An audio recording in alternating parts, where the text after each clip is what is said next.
Ndërmarrja publike lokale stacioni autobusëve në Gjakov, sipas raportit të miratuar nga bordi i saj drejtorëve, është vlerësuar se ka pasur një vit me rezultate pozitive. Kështu pohon drejtori i këtij institucioni Ilir Lyta. Ai theksoi se ky vit vlerësohet me rritje të hyrave, por edhe zvoglim të shpenzimeve.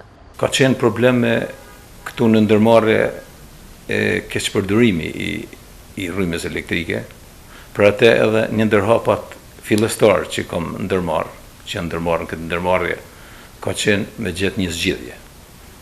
Është bë instalimi i ri, me çrast, janë zvogluar shpenzimet, edhe është pamundsuar keqpërdorimi. Po ashtu, në rrjetin e ujësjellësit janë vu ormac të ri në shumë lokale, cilat kanë qenë edhe pa ormac. Kështu që edhe në këtë pikpamje është rregullu puna shpenzimit edhe dihet mirë filli kush sa shpenzon.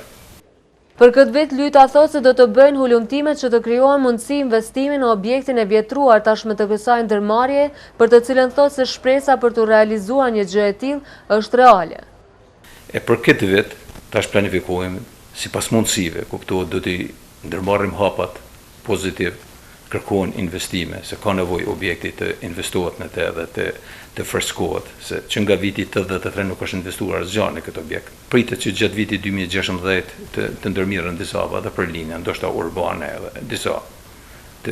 disa veprime të ndrojnë. Sipas tij, gjatë vitit 2015, po ashtu është përmirësuar inkasimi borxheve të vjetra, si dhe janë stabilizuar pagesat nga qiramarrësit e dyqaneve që ndodhen përreth këtij stacioni. Po ashtu, pasi tashmë është pronë e komunës së Gjakovës, ajo nga ndërmarrja shoqërore Kosova Trans është regjistruar si ndërmarrja publike stacioni autobuseve Shoqëria Aksionare Gjakov.